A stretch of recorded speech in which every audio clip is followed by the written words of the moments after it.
Hi, my name is Robert Hooker. I'm the blogger behind Share the Point, where I look at collaboration in social media. And today is part of a series of videos that I'm making for Total Media.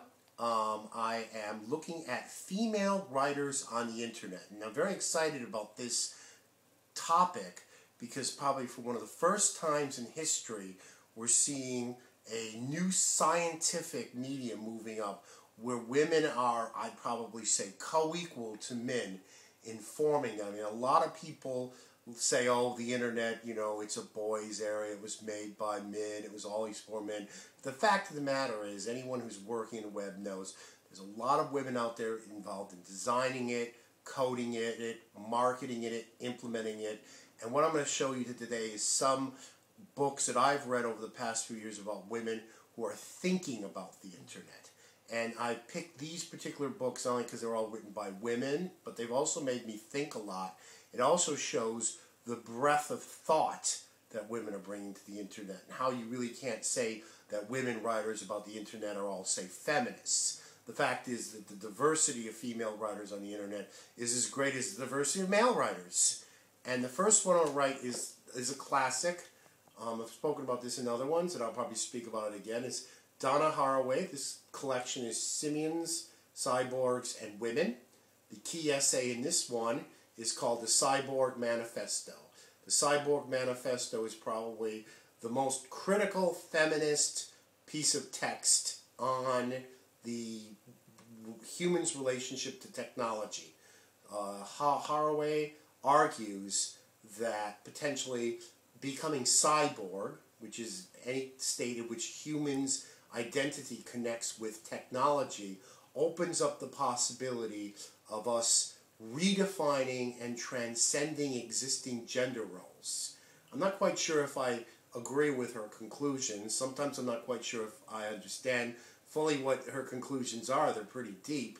But it is a very, very thought-provoking book. Now, to say again, Donna is a Marxist, so you have been warned for all of you out there who refuse to read a Marxist or are going to go buy this book, start reading it, and then send me hate mail saying, you told me to read a Marxist. Well, Donna's a Marxist, okay, so you're warned. But anyone who's interested in this, a brilliant book, or your benchmark book for feminist thinking on the internet.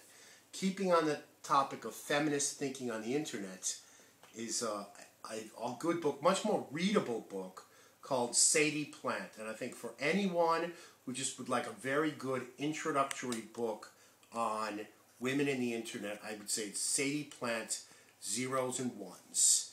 Okay? Sadie Plant is a feminist, is a series of essays. Her essential theory, well, there's a number of topics she addresses in this book. One of the ones that really sticks out to me is where she says, you notice that who were the switchboard operators? Who were the typists? Women basically have dominated this kind of high dexterity information creation technology throughout times, including when looms were put up, that there's certain types of work and tasks that women excel at, tasks that involve working together, working closely together, working highly dexterously, with a high level of agility. And the way our culture is set up, and potentially also biology, I don't think she takes a stand on this one, but it's definitely that in these areas, women have been leaders. And her point is, on the internet and software, really when you look at it, women are the leaders. And what strikes me, and remember when I was doing a huge Active Directory migration for a massive IT company here in London, is when we actually had to go do it, when we actually had to get the migration done. What I noticed is every time I went from department to department to department, and I actually had to deal with all the people who were actually doing it, not all the people who were talking about it, but actually doing it, they were almost always all women. And I noticed that in my own consultant as a SharePoint consultant, I noticed that when I actually work with the actual people who actually create the information, maintain the information, and share the information, not the people who talk about it, not the people who have meetings, they're all women once again. And that was one of the things that I thought Zeros and Ones really struck to me. I really highly recommend this Much more accessible book than Haraway's book, and probably really should be a textbook for feminist studies on the internet. Now, on the theme, taking it slightly differently, there's this book called Virtual Spaces, Sex and the Cyber Citizen by somebody named Cleo Ozer. I don't know if Cleo Ozer, this book is still in print. Cleo Ozer died some few years back.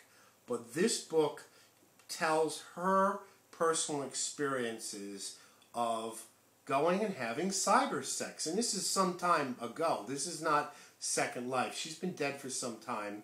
But this is a very fascinating book written from a woman's perspective about the whole ecology, the whole ecosystem of people using internet-based technology to find sexual partners or interact with people sexually. And I think one of the interesting things about having so many female writers in the internet, I mean, this isn't necessarily a feminist text in my opinion, but it is probably a topic that a woman might be more likely to write about than a man. Maybe that's just my opinion, but I really think that she brought a lot of insight into this, and it's written mostly in first person. It's not a theoretical book, and it's simply telling stories. I found lots of incredible insights to how human beings interact with this book, and I think it's definitely a must read, especially if you read Love and Sex with Robots by Levy, and you could find a copy of this book. It comes up with a good follow-up. Now, just going to I wanted to show this one.